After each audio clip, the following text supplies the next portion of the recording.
Hello student, एक बार फिर से आप सभी का स्वागत है हमारे यूट्यूब चैनल ईडू ब्रेन में। आज हम लोग पढ़ने वाले हैं क्लास 10th फिजिक्स। आपका इलेक्ट्रिसिटी का ये पार्ट 2 होगा। पार्ट 1 हम लोग इससे पहले पढ़ चुके हैं। जो लोग पार्ट 1 को नहीं देखे होंगे, इस वीडियो के नीचे डिस्क्रिप्शन में लिंक दिया गया है। एक बार आप पार्ट 1 को जरूर देखेंगे ताकि आपको पार्ट 2 जो है समझना आसान हो जाए। उस वीडियो में क्या क्या हम लोग बात किए थे थोड़ा सा बता देते हैं हम आपको। उसमें सबसे पहले हम लोग पढ़े थे इंट्रोडक्शन में आपको बताया गया था चार्ज क्या होता है। चार्ज बताया गया था, दो तरह का चार्ज होता है, यानी कि चार्ज टू टाइप्स के होते हैं, पॉजिटिव चार्ज, नेगेटिव चार्ज। फिर उसके बाद आपको बताया गया क्या, लाइक चार्ज क्या करते हैं बताइए, रिपेल ईच अदर, और अनलाइक चार्ज क्या करते हैं, अट्रैक्ट ईच अदर, उसमें बताया गया था। फिर हम लोग देखे थे करंट क्या होता है। जब चार्ज हो गया था तो फिर करंट का बात हुआ था। करंट किसको बोलते हैं, यानी कि चार्ज का जो फ्लो का रेट है उसी को हम लोग क्या बोलते हैं, करंट बोलते हैं। यानी कि rate of flow of charge को क्या बोलते हैं, करंट बोलते हैं। तो उसमें आपको बताया गया था करंट। फिर उसके बाद जब करंट का हम लोग बात कर लिए तो करंट को मेजर कैसे करेंगे, उसका यूनिट क्या होगा। तो करंट का आपको ऐसा यूनिट बताया गया था कि एम्पियर में मेजर करते हैं। कुछ उसमें चेंजेस देखने को मिला था।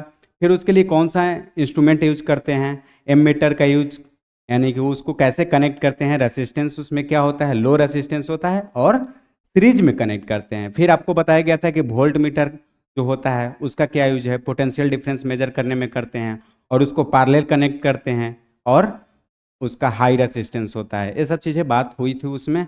फिर एक चीज़ इंपॉर्टेंट आपको बताया गया था उसमें क्या, कंडक्टिविटी के आधार पर तीन टाइप्स को आपको बताया गया था। क्या क्या, एक बताया गया था आपको कंडक्टर, दूसरा बताया गया था सेमीकंडक्टर, और तीसरा बताया गया था इंसुलेटर। यानी कि कंडक्टर का काम क्या हो रहता है, अपने से करंट को पास होने देता है।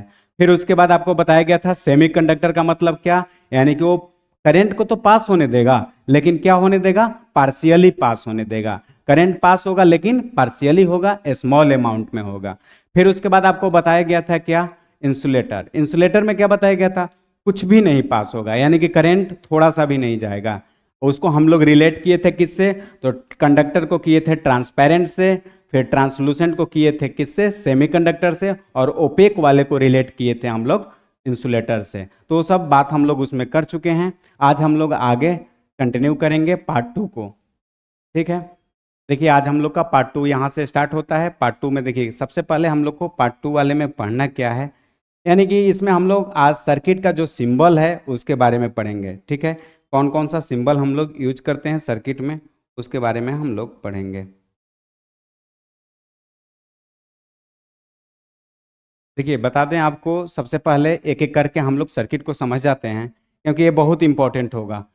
जब भी हम लोग इलेक्ट्रिक सर्किट बनाएंगे तो इलेक्ट्रिक सर्किट में क्या क्या कंपोनेंट यूज होगा वो हम लोग को जानना बेहद जरूरी है। जैसे बैटरी का इमेज क्या होगा, सेल का क्या होगा, स्विच का क्या होगा, ये सब जानना बेहद जरूरी है। तो देखिए सबसे पहले इसमें आपको दिख नहीं रहा होगा, एक एक करके आप समझ लेंगे। क्या, सेल, क्या, सेल का, तो सेल का कैसा होगा,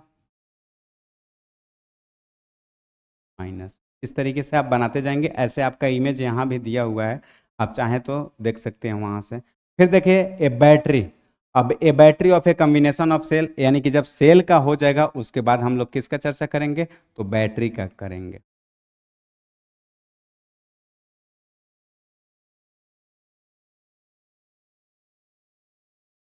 नंबर में आपका क्या है, बैटरी। अब बैटरी का क्या होगा, तो देखिए एक सेल दूसरे से कनेक्ट हो जा रहा है तो किस चीज का फॉर्मेशन होगा, बैटरी का फॉर्मेशन होगा। सिंपल सा बात, यहाँ से ऐसे एक सेल हो गया, फिर उसके बाद क्या होगा, दूसरा सेल कनेक्ट हो जाएगा, फिर उसके बाद तीसरा हो जाएगा, और इस तरह से क्या हो जाएगा, यहाँ आपका प्लस और यहाँ माइनस। अब इसका किसका फॉर्मेशन हो गया, सेल सेल कंबाइन हो रहा है तो बैटरी का होगा।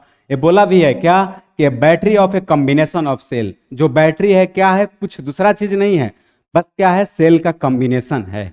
फिर उसके बाद क्या बोला है, प्लग की स्विच। अब यहाँ ओपन स्विच बताया है। ओपन स्विच का मतलब क्या, थर्ड नंबर में हम लोग बात कर लेते हैं ओपन स्विच। अब ओपन स्विच का मतलब क्या बताइए, सिंपल एकदम है। ओपन स्विच का मतलब कि ऐसे हम लोग इमेज बनाएंगे, इसमें डॉट नहीं देंगे। ठीक है, डॉट देंगे तो क्या हो जाएगा, क्लोज हो जाएगा। कैसा हो जाएगा, क्लोज स्विच हो जाएगा। वही बात है, क्लोज स्विच हो जाएगा। ऐसे ही इमेज रहेगा लेकिन बीच में डॉट दिया हुआ रहेगा तो ये क्या हो गया, क्लोज क्लोज स्विच हो गया। यानी कि स्विच एक ओपन रहेगा, खुला रहेगा, करंट फ्लो नहीं करेगा। और दूसरे वाले में क्या रहेगा, इसमें आपको बताया जाएगा कि ये आपका इस तरह से आपको ध्यान देना है कि सेल इस तरह से इमेज होगा, एक तरफ प्लस माइनस। अब सेल को जब कंबाइन कर देंगे तो बैटरी का फॉर्मेशन होगा, फिर ओपन सर्किट इस तरह से होगा, और जब उसमें डॉट आ जाएगा तो किस चीज़ का हो जाएगा, ये आपका क्लोज हो जाएगा। क्या हो जाएगा, क्लोज हो जाएगा स्विच। ये ओपन स्विच और क्लोज स्विच में कोई कंफ्यूजन नहीं रहना चाहिए। फिर देखिए फिफ्थ नंबर में क्या, वायर। वायर ज्वाइंट वायर कैसे बनाएंगे हम लोग, तो ज्वाइंट वायर ऐसे बनाएंगे। ज्वाइंट वायर, एक वायर है, दूसरा वायर को क्या कर दिए हम लोग, कनेक्ट कर लिए। यानी कि एक वायर के ऊपर दूसरा वायर कनेक्ट है तो उसको हम लोग क्या बोलेंगे, ज्वाइंट वायर बोलेंगे। बोलेंगे कि नहीं, बताइए आप ही। फिर उसके बाद क्या बोला गया है, वायर क्रॉसिंग विदाउट ज्वाइनिंग। यानी कि वायर क्रॉस कर रहा है बिना किसी ज्वाइनिंग के। 6 नंबर में बोला है क्या, वायर को क्रॉस कराना है, ठीक है ना। 6 वायर को क्या करेंगे हम लोग, क्रॉस कराएंगे। तो कैसा होगा, वायर जब क्रॉस का बात होगा 6 नंबर में तो आपको ऐसे बनाना होगा। एक वायर है, दूसरा वायर ऊपर से आया लेकिन इसको कट नहीं किया, इस तरह से पास कर गया, है कि नहीं। फिर जब 7 नंबर का बात करते हैं हम लोग तो उसमें पढ़ना है क्या, इलेक्ट्रिक बल्ब। Electric bulb. अब इलेक्ट्रिक बल्ब कैसे बनाएंगे, तो आप जैसे मर्जी आप बना सकते हैं आसान तरीके से। इस तरह से हम लोग इलेक्ट्रिक बल्ब बनाएंगे। फिर जब इलेक्ट्रिक बल्ब हो जाएगा उसके बाद हम लोग क्या बनाएंगे, 8 नंबर में रेसिस्टेंस बनाएंगे। क्या बनाएंगे, रेसिस्टेंस बनाएंगे। तो रेसिस्टेंस तो सब लोग को बनाने आता है, आप जैसे भी चाहें आराम से बना सकते। अब क्या, इसको रेसिस्ट, ठीक है। फिर जब रेसिस्टेंस बना लेंगे तो वेरिएबल रेसिस्टेंस बनाना होगा। तो बस ऐसे 9 नंबर में क्या, वेरिएबल रेसिस्टेंस ऐसे लिख लीजिए VR। और उसमें क्या बनाएंगे, वेरिएबल रेसिस्टेंस में हम लोग तो ऐसे ही बनाएंगे, रेसिस्टेंस ही बनाएंगे। और ऊपर से क्या होगा, ऐसे स्लाइडिंग वाला लगा रहेगा। अब स्लाइडिंग वाला क्या करेगा, एडजस्ट करने का काम करेगा। ये सब आपका इमेज है कि नहीं। वेरिएबल रेसिस्टेंस क्या करेगा, फिर सिंपल आपको बता दिया गया था एम मीटर कैसा, बीच में ए लिखा हुआ रहेगा और वोल्ट मीटर में बीच में भी लिखा हुआ रहेगा, और कुछ नहीं है, ठीक है ना। अब ये प्लस माइनस यहाँ पर अपना रहता है और कोई दिक्कत नहीं होना चाहिए। तो देखिए हम लोग को इस तरीके से 9, 10 और 11, इसमें आपका टोटल 11 दिया हुआ था। आप देख लीजिए एक बार फिर से, क्या सेल रहेगा तो हम लोग सेल का स्ट्रक्चर ऐसा बनाएंगे। यानी कि वो सिंबल हुआ, क्या हुआ, सिंबल हुआ, तो सेल का सिंबल बना लेंगे।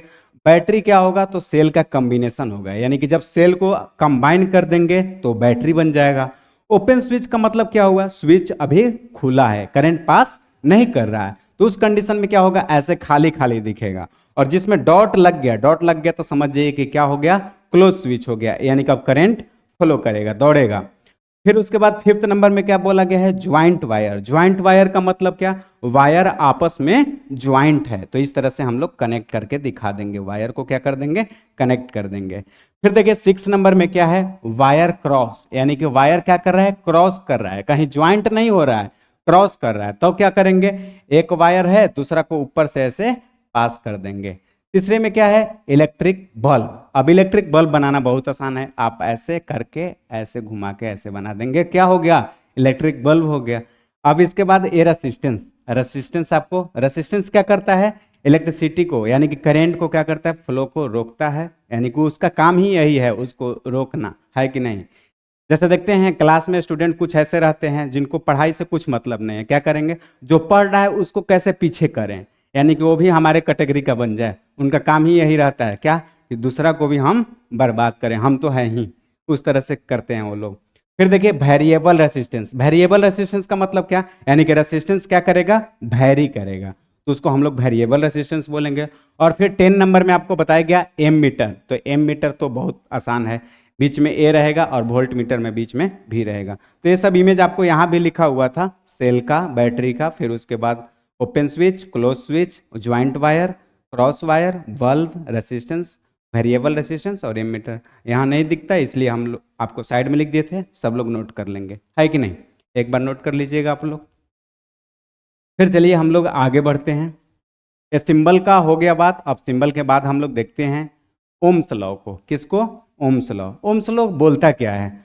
ओम्स लॉ में देखिए सबसे पहले आपका इंपॉर्टेंट चीज क्या है। ओम्स लॉ में हम लोग को ओम्स लॉ में ये जानना होगा ओम्स लॉ कहते किसको हैं और वो किस किस चीज पे डिपेंड करता है कि नहीं। तो यानी कि ओम्स लॉ में सबसे पहले हम लोग जानेंगे डिफाइन उसका potential difference across the two points. क्या? Potential difference across the two points of a metallic conductor is directly proportional to current passing through the circuit provided that temperature remains constant. यानी कि potential difference जो रहता है वो directly proportional रहता है किसके? करंट के। आप ध्यान देंगे तो ये भी का मतलब क्या हुआ? पोटेंशियल डिफरेंस, और आई का मतलब क्या हुआ? करंट हुआ। इसको क्या लिख सकते हैं आप? पोटेंशियल डिफरेंस, और इसका मतलब करंट लिख सकते हैं, है कि नहीं। तो ये आपको बताया गया क्या कि पोटेंशियल डिफरेंस और जो करंट रहता है अब ये डायरेक्टली प्रोपोर्शनल रहता है। कब तक? यानी कि टेम्परेचर में किसी तरह का चेंज नहीं करेंगे तब तक, है कि नहीं। फिर उसके बाद देखिए वही क्या बताया गया कि जब हम लोग डायरेक्टली प्रोपोर्शनल के साइन को हटाते हैं तो V equal to I R formula बनता है। क्या बनता है? V equal to I R. ये आपका फार्मूला बन के आता है। इसका भी यूजेज है, ऐसा नहीं कि ऐसे ही फार्मूला आ गया। अब इसमें आपको बताया गया है कि आर जो है क्या है, आर का रोल क्या है। तो आर इज कांस्टेंट। आर क्या है? कांस्टेंट है। Called resistance for a given metal. यानी कि जो मेटल है उसका गिवन रेसिस्टेंस है, वो आर क्या है? रेसिस्टेंस है, वो कांस्टेंट है। और आई और भी का रिलेशन कैसा है? डायरेक्टली प्रोपोर्शनल का। एक को बढ़ाइएगा दूसरा भी बढ़ेगा, तो इसको हम लोग बोलते हैं डायरेक्टली प्रोपोर्शनल। और यदि ऐसा रिलेशन होता है इन्वर्सली प्रोपोर्शनल, तो उसमें क्या होता है कि यदि एक को हम बढ़ा रहे हैं तो दूसरा क्या कर रहा है? घट रहा है कि नहीं। जैसे आप पढ़ाई में टाइम को ज़्यादा देंगे तो आपका इंप्रूवमेंट ज़्यादा होगा। तो ये क्या हो गया? डायरेक्टली प्रोपोर्शनल होगा। यानी कि बढ़ाएंगे तो बढ़ रहा है, टाइम आप ज़्यादा दे रहे हैं तो आपका इंप्रूवमेंट हो रहा है। और यदि मोबाइल पे आप टाइम ज़्यादा दे रहे हैं तो आपका पढ़ाई का क्या होगा? क्वालिटी कम होगा। तो ये क्या हो गया? इन्वर्सली प्रोपोर्शनल हो गया। तो ये सब चीज़ आप याद रखेंगे कि मोबाइल से रिलेशन पढ़ाई का कैसा है? Inversely proportional. मोबाइल पे टाइम ज़्यादा तो इस पे क्या हो जाएगा? क्वालिटी आपका कम हो जाएगा। लेकिन वही आप पढ़ाई में टाइम ज़्यादा देंगे तो आपका पढ़ाई का क्वालिटी अच्छा होगा। तो ये क्या हो गया? डायरेक्टली प्रोपोर्शनल हो गया। चलिए आते हैं हम लोग इस पे। यहाँ तक तो हो गया हम लोग का। नेक्स्ट देखिए,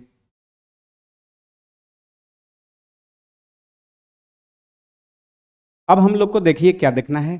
भी और आई ग्राफ जो होता है उसमें क्या एक ग्राफ कैसे ये बन गया, इस पे चर्चा कर लेते हैं हम लोग। देखिए अभी हम लोग क्या बात किए थे कि जो भी है वो डायरेक्टली प्रोपोर्शनल है किसके? आई के। और भी इक्वल टू क्या फार्मूला था? I R. अब इसका मतलब क्या?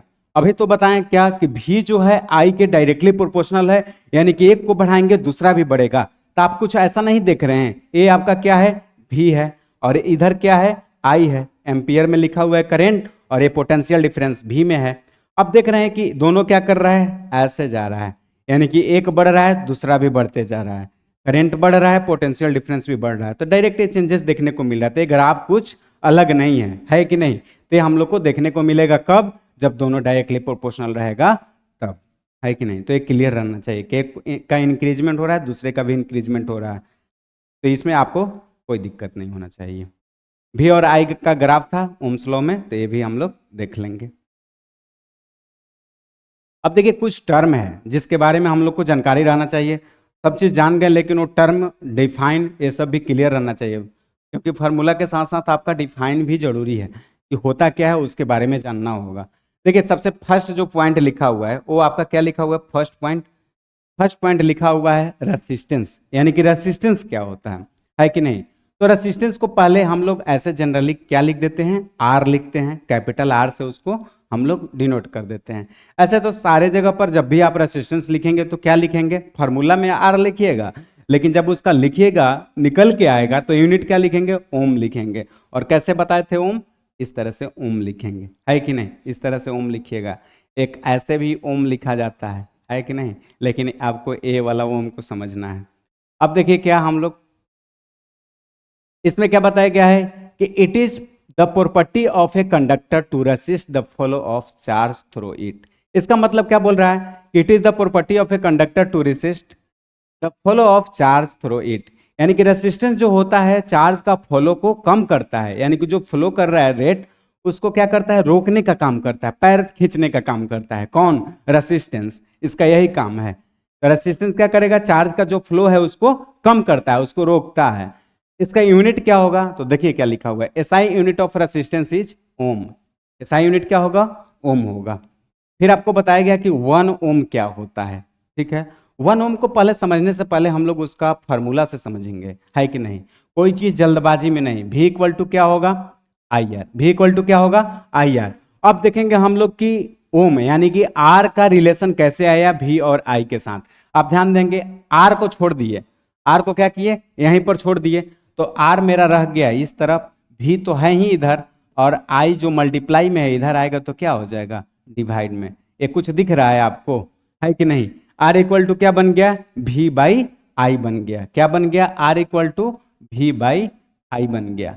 अब देखिए इससे क्या मतलब है, अब हमको निकालना है 1 ओम। क्या निकालना है, 1 ओम।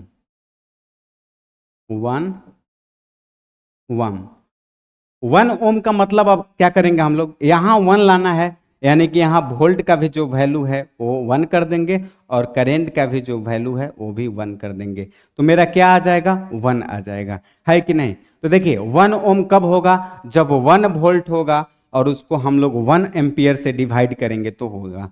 ये तो पहले फार्मूला से सब चीज क्लियर हो जाएगा, है कि नहीं। आर का फार्मूला का रिलेशन कैसे आया, तो V equal to I R से आपका ये रिलेशन आया। कहाँ से आया, V equal to I R से। तो ये आप याद रखेंगे कि V equal to I R जब हम लोग यूज करेंगे तो वहां से R में रिलेशन आ जाएगा, R इक्वल टू क्या आ जाएगा, V बाई आई आ जाएगा। और जब V बाई आई हमको दिख जाएगा तो क्या करेंगे, दोनों को 1 1 कर देंगे, 1 वोल्ट और 1 एम्पियर कट के क्या हो गया, 1 ओम आ जाएगा। वही लिखा हुआ है कि 1 ओम इक्वल टू क्या होता है, 1 वोल्ट अपॉन 1 एम्पियर, है कि नहीं। फिर आपको देखिए क्या लिखा हुआ है कि when potential difference is 1 volt, यानी कि जब पोटेंशियल डिफरेंस 1 वोल्ट होगा and current through the circuit is 1 ampere, और सर्किट में करंट जो रहेगा 1 एम्पियर रहेगा, देन रेसिस्टेंस इज 1 ओम, तब उस समय रेसिस्टेंस भी क्या होगा, 1 होगा। यानी कि सब 1 1 हो जाएगा। कब, जब पोटेंशियल डिफरेंस 1 वोल्ट हो और करंट आपका 1 एम्पियर हो, तो उस समय क्या हो जाएगा, रेसिस्टेंस भी 1 ओम हो जाएगा। फिर उसके बाद देखिए क्या आता है, रियोस्टेट क्या होता है। रियोस्टेट का मतलब क्या हो गया, रेसिस्टेंस ही है लेकिन ये वेरिएबल रहेगा। कैसे, ये चेंज होते रहेगा। देखिए क्या लिखा हुआ है कि variable resistance is a component used to regulate the current without changing the source of voltage, यानी कि करंट को क्या करेगा, रेगुलेट करने का काम करेगा। मान लीजिए अब इसमें, इस वाले में क्या है, रेसिस्टेंस सिंपल है तो क्या है, वो रोक रहा है तो रोक ही रहा है, लेकिन इसमें कुछ हम लोग के पास क्या है, चेंज करने का उपाय है। वेरिएबल रेसिस्टेंस का मतलब क्या, वो रेसिस्टेंस वेरी करते रहते हैं, चेंज होते रहेगा इसमें, तो उसका बात इसमें हो रहा है रियोस्टेट में। फिर देखिए आगे, अब देखिए बार बार रेसिस्टेंस रेसिस्टेंस हम लोग पढ़ रहे हैं, तो ये भी तो जानना होगा कि रेसिस्टेंस किस किस चीज पे डिपेंड करता है कि नहीं, उसका डिपेंडेंसी क्या क्या है, कौन कौन सा फैक्टर को चेंज करेंगे तो रेसिस्टेंस चेंज हो जाएगा, उस पर भी हम लोग को चर्चा करना होगा। तो देखिए सबसे पहले क्या लिखा हुआ है कि factor on which the resistance of a conductor depend, यानी कि कौन कौन सा ऐसा फैक्टर है जिस पे रेसिस्टेंस क्या करता है, डिपेंड करता है। तो सबसे पहले हम लोग क्या देख रहे हैं, resistance of a uniform metallic conductor, यानी कि resistance of uniform metallic conductor है। उसके बाद करते हैं क्या क्या चीज पे डिपेंड करता है, तो directly proportional to the length of conductor, यानी कि लेंथ पर वो क्या करता है, डायरेक्टली प्रोपोर्शनल रहता है। जब आप लेंथ को बढ़ाइएगा तो क्या होगा, रेसिस्टेंस भी बढ़ेगा, यानी कि जब आप लेंथ को बढ़ाएंगे तो रेसिस्टेंस भी बढ़ेगा। ये डायरेक्टली प्रोपोर्शनल का मतलब हुआ। फिर उसके बाद क्या, inversely proportional to area cross section, क्या बोल रहा है कि इनवर्सली प्रोपोर्शनल होता है किसके, to the area cross section, यानी कि एरिया ऑफ क्रॉस सेक्शन का क्या होता है, इनवर्सली प्रोपोर्शनल होता है। यानी कि एरिया ऑफ क्रॉस सेक्शन को आप बढ़ाएंगे तो क्या होगा, आर कम होगा। अब यानी कि यहाँ पर आप लिख लीजिए एरिया क्रॉस सेक्शन, इसको यदि आप बढ़ाते हैं तो आर क्या होगा, कम होगा। इनवर्सली प्रोपोर्शनल का मतलब वही कि एक को आप बढ़ा रहे हैं, दूसरा क्या हो रहा है, घट रहा है। फिर directly proportional to the temperature and, अब बोल रहा है क्या, को डायरेक्टली प्रोपोर्शनल होता है किस पे, टेम्परेचर पर। आप टेम्परेचर को बढ़ाएंगे तो और रेसिस्टेंस बढ़ेगा, टेम्परेचर को बढ़ाइएगा तो क्या होगा, रेसिस्टेंस बढ़ेगा, directly proportional to the temperature. Depend on the nature of material, और अलग अलग मटेरियल के नेचर पर डिपेंड करता है। ये तो सिंपल सा बात है, किस चीज का बना हुआ है मटेरियल उस पर तो डिपेंड करेगा ही, है कि नहीं। तो रेसिस्टेंस के लिए आप ये पॉइंट जरूर याद रखेंगे, कौन कौन सा ऐसा फैक्टर है जिस पे रेसिस्टेंस क्या करता है, डिपेंड करता है। तो फर्स्ट मेरा क्या लिखा गया है कि लेंथ पे डिपेंड करता है। लेंथ क्या होता है, डायरेक्टली प्रोपोर्शनल। आप लेंथ को यदि क्या करेंगे, इंक्रीज करेंगे तो रेसिस्टेंस क्या करेगा, इंक्रीज करेगा। यदि लेंथ को आप डिक्रीज करेंगे तो रेसिस्टेंस भी डिक्रीज होगा, है कि नहीं। लेंथ को आप इंक्रीज करेंगे तो क्या होगा, इंक्रीज करेगा रेसिस्टेंस, और इसको डिक्रीज करेंगे तो ये डिक्रीज करेगा। और एरिया क्रॉस सेक्शन का इन्वर्सली प्रोपोर्शनल होता है। यदि एरिया को आप बढ़ाते हैं तो रेसिस्टेंस क्या होगा, कम होगा। यदि एरिया को आप घटाएंगे तो रेसिस्टेंस क्या होगा, बढ़ेगा। उल्टा रिलेशन है। और फिर देखिए टेम्परेचर का क्या है, यहां पर आर और यहां पर टेम्परेचर। टेम्परेचर को यदि बढ़ाएंगे तो रेसिस्टेंस क्या होगा, बढ़ेगा। ये डायरेक्टली प्रोपोर्शनल है दोनों। और फिर depend on the nature of material, और अलग अलग मटेरियल के नेचर पर भी डिपेंड करता है। कौन, तो रेसिस्टेंस। ये भी हम लोग को क्लियर रहना चाहिए। अब देखिए उसका फैक्टर बात कर लिए हम लोग, अब आते हैं रेसिस्टिविटी पर। रेसिस्टिविटी क्या होता है, वही जो मटेरियल का अभी बात हो रहा है ना कि अलग अलग मटेरियल का रेसिस्टेंस अलग अलग होता है। तो रेसिस्टिविटी भी आपको रिलेट करके हम बता ही देते हैं इसमें क्या होता है। तो देखिए इसमें आपको बताया जाएगा कि रेसिस्टिविटी क्या होता है। अब देखिए इसमें क्या लिखा हुआ है रेसिस्टिविटी में। रेसिस्टिविटी में लिखा गया आपका कि it is defined as the resistance offered by the cube of a material of side 1 metre when current flow perpendicular to the opposite faces. यानी कि बोला क्या है कि इसको हम लोग डिफाइन कैसे करते हैं रेसिस्टेंस को, ये एक क्यूबिकल शेप में क्या होता है, उसका 1 मीटर क्या रहेगा, साइड रहेगा। और जब उससे परपेंडिकुलरी क्या करेगा, दोनों फेस के परपेंडिकुलरी करंट फ्लो करेगा तो उसको हम लोग बोलेंगे रेसिस्टिविटी। यानी कि वो परपेंडिकुलर डायरेक्शन में करंट फ्लो करता है। और बोल रहा है कि जो इसका एसआई यूनिट होता है वो क्या होता है, ओम मीटर होता है। क्या होता है, ओम मीटर। जैसे सिंपल रेसिस्टेंस था तो क्या होता था बताइए, सिंपल रेसिस्टेंस वाले का ओम होता था। और इसका क्या हो गया, रेसिस्टिविटी हो गया, तो इसका क्या होगा, ओम अमीटर, है कि नहीं। तो इस तरह से आप लिखिएगा ओम मीटर, और ये आपका ऐसे केवल, ये सब आपको पता रहना चाहिए। फिर क्या लिखा हुआ है कि resistivity does not change. Resistivity change नहीं होता है, कब, विदाउट चेंज लेंथ। और क्या बोल रहा है, with change length area cross section. यानी कि रेसिस्टेंस का अभी चर्चा कर रहे थे हम लोग, तो क्या देख रहे थे कि लेंथ को बढ़ा रहे हैं तो रेसिस्टेंस बढ़ रहा है क्योंकि डायरेक्टली प्रोपोर्शनल था। एरिया क्रॉस सेक्शन को यदि इंक्रीज कर रहे थे तो क्या होता था, रेसिस्टेंस डिक्रीज करता था क्योंकि इनवर्सली प्रोपोर्शनल था। अब इसमें क्या बोला, तो कुछ भी करिए चेंज नहीं होगा। क्या, चेंज इन लेंथ, यानी कि यदि लेंथ में चेंज कर रहे हैं तो भी रेसिस्टिविटी चेंज नहीं होगा। एरिया ऑफ क्रॉस सेक्शन को बदल रहे हैं तो भी चेंज नहीं होगा। तो होगा क्या, but it change with the change in temperature. यदि आप टेम्परेचर को चेंज करते हैं तो क्या हो जाएगा, पूरा का पूरा चेंज हो जाएगा। रेसिस्टिविटी यहाँ चेंज होने वाला है, किससे, टेम्परेचर से चेंज होने वाला है।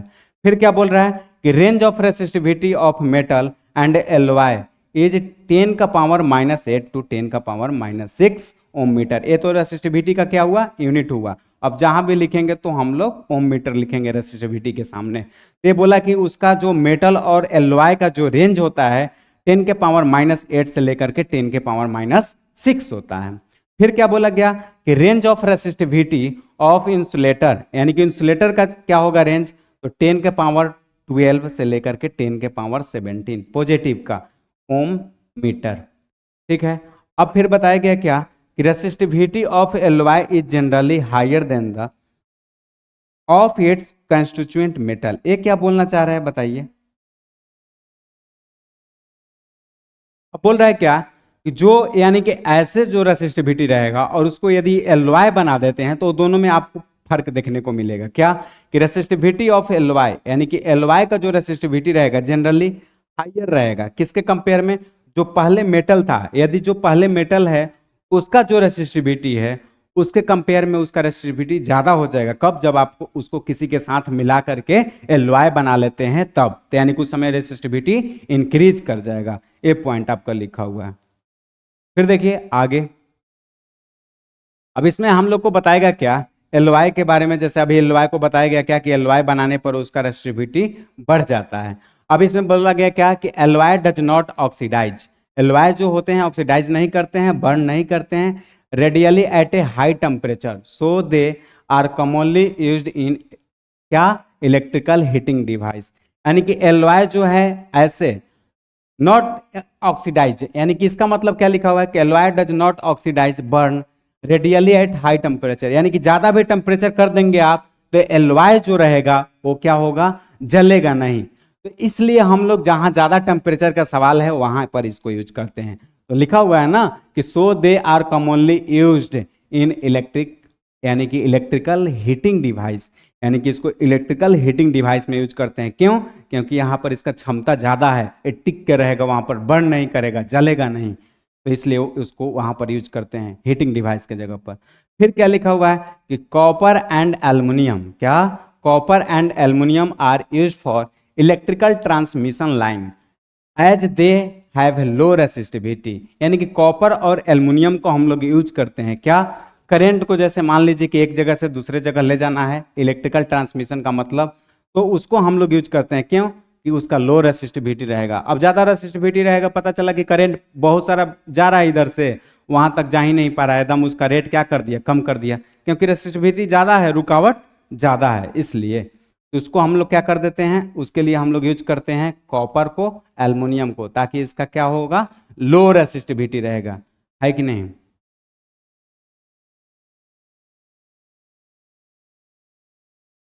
ठीक है, आज के लिए इतना है, फिर मिलते हैं हम लोग नेक्स्ट वीडियो में। Thank you for watching this video.